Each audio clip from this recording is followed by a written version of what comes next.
Hello guys, let's start studying and understanding the book The Chronic Disease. Chapter 1, The Cause of Disease. Some people are ever so busy in ascertaining the cause of the different diseases that they hardly find time to look to the more important part of their business as physician, namely cure. For true homeopaths, however, this is to a large extent waste of time and energy, and to some extent it amounts to pursuing a wrong path, losing sight of the truth.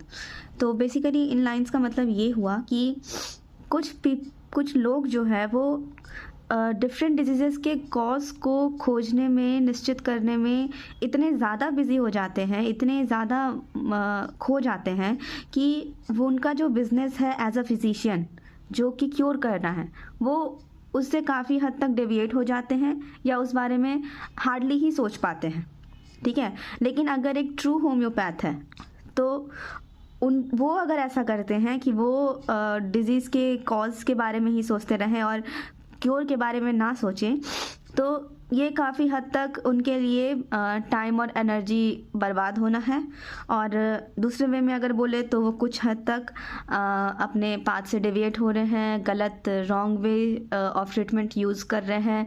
मतलब जिस तरीके से homoeopathically आपको treat करना चाहिए आप वैसा नहीं करके आप जो सच्चाई है उससे मुंह मोड़ रहे हैं, या फिर हम बोल सकते हैं कि वो आपको सच दिखेगा ही नहीं. ठीक है. Various opinions have been expressed regarding the cause and origin of malaria.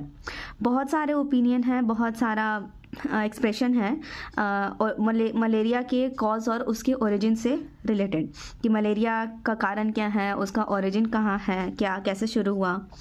Some say that malaria germs breed in marshy tanks and ditches. कुछ लोग कहते हैं कि मलेरिया का जो जर्म होता है वो मार्शी टैंक्स यानी मॉइस्चर वाला जो टैंक्स होता है जिसमें पानी बहुत लंबे समय तक रखा हुआ है उस टाइप का, या फिर टंकी है जो कि ज़्यादा साफ़ नहीं होता है, मॉइस्चर उसमें है गड्ढों में. And a kind of mosquito carries them into the human system. और एक काइंड ऑफ मस्कीटो होता है जो कि उस जर्म को from those डिचेज and tanks human system में ट्रांसफ़र करता है. While others have discerned yet other causes by expensive and laborious researches.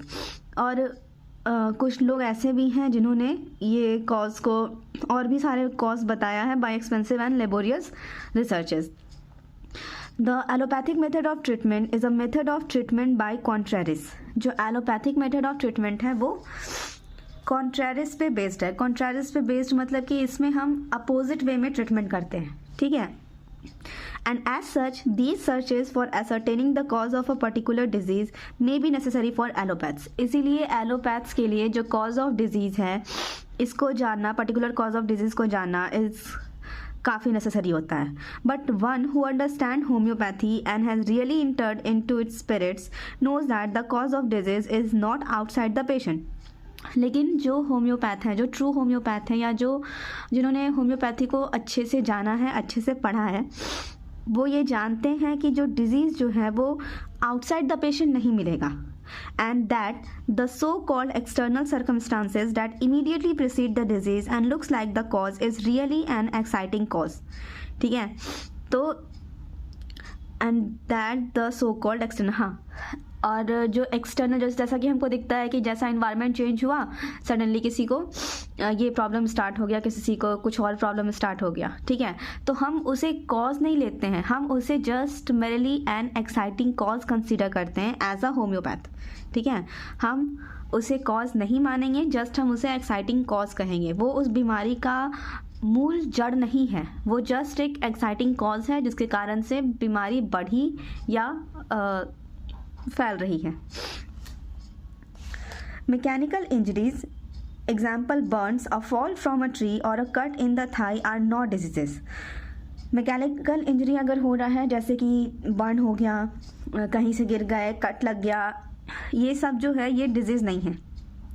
properly speaking, as they do not imply any disorder in the normal process of the organism. In mechanical injuries के कारण जो normal process होता है organism का उस पर कोई इतना असर नहीं पड़ता, इसलिए हम इसे डिजीज कंसिडर नहीं करते. And as such they are left out of our consideration here. So क्योंकि इन्हें हम डिजीज़ नहीं मान रहे हैं, तो यहाँ पर जो हम डिस्कशन कर रहे हैं वो इस कंसिडरेशन से बाहर की चीज़ है, ठीक है। हम उस चीज़ को यहाँ कंसिडर ही नहीं कर रहे हैं। The true cause of disease is in the patient himself. जो ट्रू कॉज होता है डिजीज का वो पेशेंट के अंदर ही होता है, और बाहर के सर्कमस्टांसेस या सिचुएशन एनवायरनमेंट में चेंजेस आने के कारण जो प्रॉब्लम हो रही है, तो उन सर्कमस्टांसेस को, उन चेंजेस को हम कॉज नहीं मानेंगे, जस्ट एक्साइटिंग कॉज कहेंगे, ठीक है।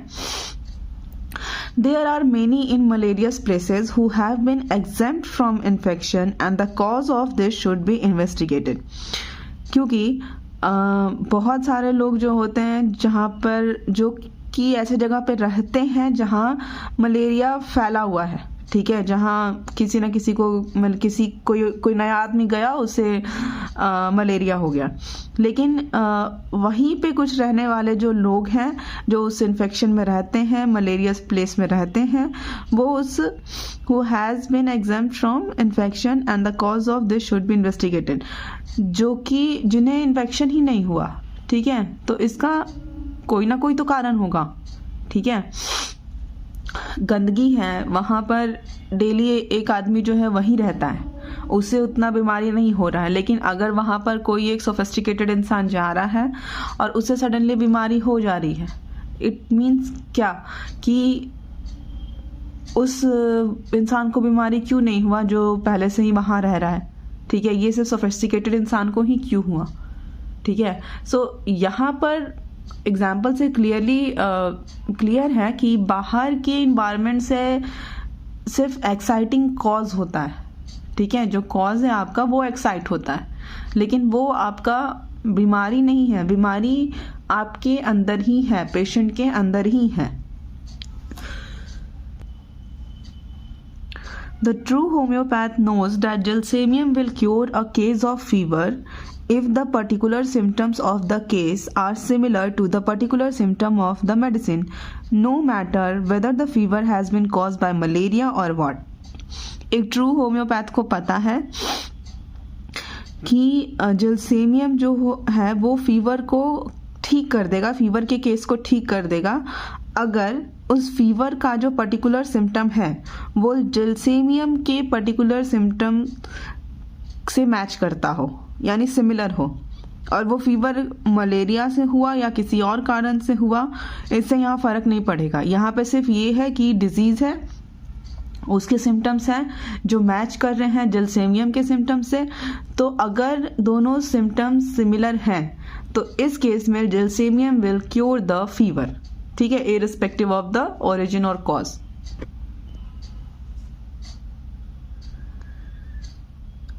But an allopathic physician has to know that the fever has been caused by malaria. लेकिन एक एलोपैथिक फिजिशियन को क्या है कि उस फीवर का कॉज जानना बहुत ज़रूरी है कि वो फीवर जो है वो मलेरिया से ही हुआ है। As in that case alone he can prescribe quinine for killing the germs. तभी वो क्विनाइन प्रिस्क्राइब कर सकता है ताकि उनके जर्म्स को वो किल कर सके। You are a homeopath and you do not gain anything by knowing whether the fever is malarious or not, as you cannot give any other medicine than gelsemium. आप अगर होम्योपैथ हैं तो इस केस में आपको कोई फ़र्क नहीं पड़ेगा कि वो फीवर जो है वो मलेरिया से हुआ है या किसी और कारण से हुआ है, क्योंकि इस कंडीशन में आप जेलसेमियम के अलावा दूसरा मेडिसिन नहीं दे सकते हैं। When it is gelsemium alone that correspond to the case, जब इस केस का जो सिम्टम्स है वो सिर्फ अगर जेलसेमियम के सिम्टम्स से मैच करता है, सिमिलर है, तो हम इस केस में जेलसेमियम ही दे सकते हैं, ठीक है। हमें फ़र्क नहीं पड़ता कि वो फीवर कब हुआ, वो फीवर कैसे हुआ, किस कारण से हुआ। Your business is only to learn up the materia medica of the drug and that to fit the drug to the patient. आपका बिजनेस सिर्फ इतना ही है, काम सिर्फ इतना ही है कि आप मटेरिया मेडिका को पढ़ें, जो पर्टिकुलर ड्रग्स के बारे में लिखा हुआ है, और उस ड्रग के जो सिम्टम्स हैं उससे आप पेशेंट के सिम्टम्स से फिट करें, मैच करें, ठीक है। अगर मैच होता है तो आप सेम मेडिसिन प्रिस्क्राइब करें। Your treatment is not according to cause and you have no germs to kill. आपका जो ट्रीटमेंट है वो कॉज के कारण नहीं होता है और ना ही आपको किसी जर्म को किल करना है। Of course it is to be admitted that you too should have knowledge of the external exciting cause, as these exciting causes have to be avoided for a prevention of the disease, though not to be treated। ठीक है, लेकिन आपको भी इन external exciting causes का knowledge होना चाहिए ताकि आप इन्हें अवॉइड करके बीमारी से बच सके, प्रिवेंशन कर सके। ठीक है, there are other dangers too if as homeopath you do not take account of the internal cause। दूसरे भी खतरे हैं अगर एज अ होम्योपैथ आप इंटरनल कॉज को ना समझे, ना समझने की कोशिश करें and worry your self over the external exciting cause only, और सिर्फ आप जो एक्सटर्नल कॉज एक्साइटिंग कॉज है उसके बारे में ही अगर आप सोचते रहे तो। Suppose a Gelsemium patient who has been cured with Gelsemium has a relapse after a short time, or suppose a Gelsemium patient is not at all cured with Gelsemium, you will be led at once to conclude that for fever there is no other medicine than quinine. Okay, that in homeopathy there is no treatment for fever and so on.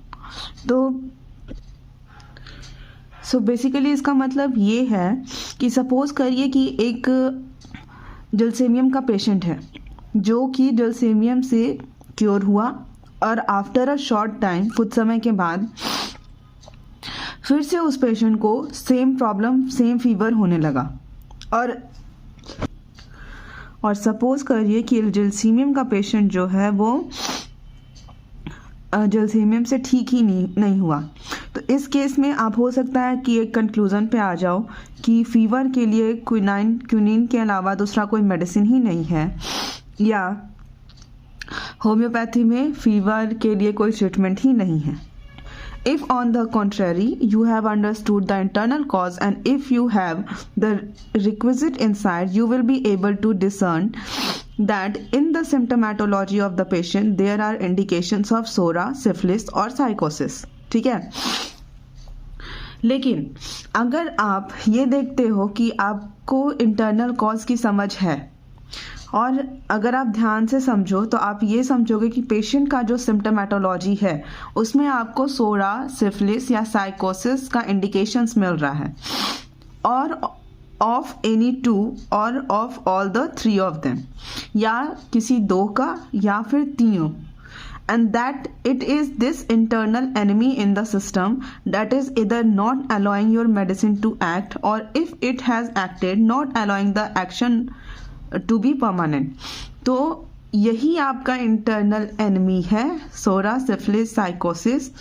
ये अकेले या इन किसी दो का combination या तीनों ही आपके internal enemy है जो कि आपके मेडिसिन को एक्ट नहीं करने दे रहे हैं, और अगर मेडिसिन को एक्ट करने भी दे रहे हैं तो उसके एक्शन को परमानेंट नहीं रहने दे रहे हैं। then you will be in a position to meet the situation with suitable antisodic, antipsychotic और antisyphilitic drugs। ठीक है, तो इस पोजीशन में, इस सिचुएशन में आपको एंटीसोरिक या एंटीसाइकोटिक या एंटीसिफिलिटिक ड्रग देना होगा।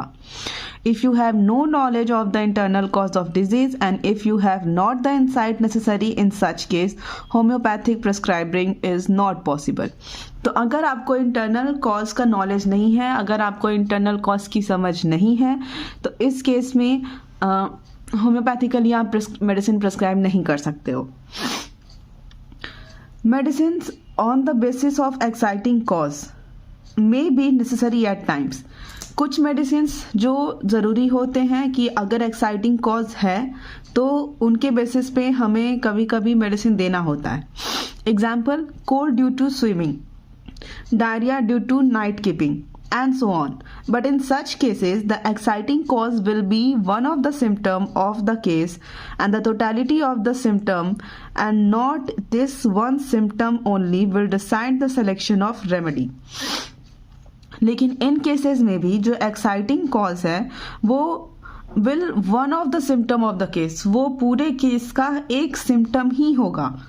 Okay, and the totality of the symptom, और जो टोटलिटी है सिम्टम का, पेशेंट का अगर हम कंप्लीट केस टेकिंग करते हैं और उसका टोटलिटी निकालते हैं तो टोटलिटी ऑफ द सिम्टम जो होगा, and not this one symptom only, ठीक है, वो सिर्फ इसी एक सिम्टम पर डिपेंड नहीं करेगा, will decide the selection of the remedy. तो सिर्फ यही एक एक्साइटिंग कॉज जो है, सिम्टम जो आ रहा है जिसके कारण, यही मेडिसिन का रेमेडी का सिलेक्शन नहीं करेगा। It is no homeopathy to prescribe on the external exciting cause alone, ठीक है। अगर आप सिर्फ एक्सटर्नल एक्साइटिंग कॉज के बेसिस पर प्रिस्क्राइब कर रहे हो तो ये आपका होम्योपैथिकली प्रिस्क्राइबिंग नहीं है, ठीक है। 3 things are essentially necessary for true homeopathic prescribing। किसी भी होम्योपैथिकली अगर हम किसी मेडिसिन को प्रिस्क्राइब कर रहे हैं तो उसके लिए 3 things essentially necessary होते हैं। पहला, the law of similars, similia, similibus, curanture, and the minimum dose and the application of only one medicine unmixed at a time। यानी कि 3 कंडीशंस हमने क्या पढ़ा, the law of similars, similia, similibus, curentur, समान समान को क्योर करेगा। अर्थात यहाँ पे कहने का ये मतलब है कि अगर आपके डिजीज का सिम्टम किसी पर्टिकुलर मेडिसिन के सिम्टम के सिमिलर है, ठीक है, तभी हम मेडिसिन देंगे। द मिनिमम डोज, हमें कम से कम मेडिसिन देना है, जस्ट उतना ही देना है जितना रिक्वायर्ड हो। The application of only one medicine unmixed at a time, और एट अ टाइम एक बार में हमें एक ही मेडिसिन देना है। There are other things too but these 3 are the most fundamental. और भी बहुत सारे कारण हैं लेकिन ये 3 जो है वो मोस्ट फंडामेंटल कारण हैं। So we have completed this first chapter जिसका नाम था द कॉज ऑफ डिजीज। तो कंक्लूजन में यही मिला हमें कि जो कॉज ऑफ डिजीज है वो बाहर से नहीं आता है, ठीक है, और बाहर के इन्वायरमेंट के चेंजेस के कारण अगर किसी डिजीज में बढ़ोतरी हो रही है, कोई डिजीज बढ़ रहा है, तो वो हम उसे डिजीज का कॉज नहीं बोलेंगे, वो जस्ट मेरली एक्साइटिंग कॉज है उस डिजीज का, ठीक है। क्योंकि होम्योपैथिकली अगर हम देखें तो बीमारी जो है वो पेशेंट के अंदर ही होता है, वो कहीं बाहर से नहीं आता है। जैसे हमने मलेरिया के एग्जाम्पल में देखा, वो जो मैंने गंदा जगह है वहाँ पे कुछ लोग रहते हैं, बाहर से कोई सोफिस्टिकेटेड इंसान आया, उसके एग्जाम्पल में हमने देखा, जिलसेमियम के एग्जाम्पल में हमने देखा, ठीक है। और दूसरा चीज़ हमने देखा कि अगर मेडिसिन देने के बाद भी अगर मेडिसिन एक्ट नहीं कर रहा है या मेडिसिन एक्ट करने के बाद फिर से उस पेशेंट को वही प्रॉब्लम दोबारा हो रही है, तो इस केस में हमें इंटरनल कॉज को देखना होगा। इंटरनल कॉज में बेसिकली क्या आ जाता है, सोरा, सिफिलिस और साइकोसिस, ठीक है। तो यहाँ पर हमें एंटी मायज़मेटिक, इन तीनों को हम मायज़म कहते हैं, सोरा, सिफिलिस एंड साइकोसिस। तो इस केस में हमें इंटरनल कॉज की समझ होनी चाहिए और इस केस में हमें एंटी मायज़मेटिक ट्रीटमेंट करना होगा। जैसा हमने पढ़ा कि हमें एंटीसोरिक, एंटीसिफिलिटिक और एंटीसाइकोटिक मेडिसिन देना होगा, ठीक है। बिना इंटरनल कॉज के नॉलेज के अगर आप मेडिसिन दे रहे हो तो वो होम्योपैथिकली प्रिस्क्राइबिंग नहीं है, ठीक है। नेक्स्ट पॉइंट कि कभी कभी हमें एक्साइटिंग कॉज के बेसिस पे भी हमें मेडिसिन देना होता है, लेकिन उस केस में भी वो जो एक्साइटिंग कॉज जो है वही एक सिम्टम नहीं है जिसके बेसिस पे हम मेडिसिन देंगे, हम पेशेंट के सिम्टम्स के टोटलिटी पर मेडिसिन देंगे। तो ये जो एक्साइटिंग कॉज के कारण जो सिम्टम हुआ, ठीक है, वो वन ऑफ द सिम्टम होगा, उससे हम टोटलिटी नहीं मान के चलेंगे। और लास्ट में हमने देखा कि 3 थिंग्स जो एसेंशियली नेसेसरी है ट्रू होम्योपैथिक ट्रीटमेंट के लिए। पहला, लॉ ऑफ सिमिलर्स, कि अगर सेम मेडिसिन डिजीज का सिम्टम्स जो है वो मेडिसिन के सिम्टम्स से मैच कर रहा है तभी हम उसे मेडिसिन प्रिस्क्राइब करेंगे। दूसरा, द मिनिमम डोज, सबसे कम डोज में हम इसे प्रिस्क्राइब करेंगे जितना कि रिक्वायर्ड हो। और लास्ट में कि एट अ टाइम हमें सिर्फ एक मेडिसिन ही देना है बिना मिक्स किए, ठीक है। और भी बहुत सारे कारण हैं बट ये 3 मोस्ट फंडामेंटल है। सो इस तरह से हमारा फर्स्ट चैप्टर कंप्लीट हुआ। Thank you.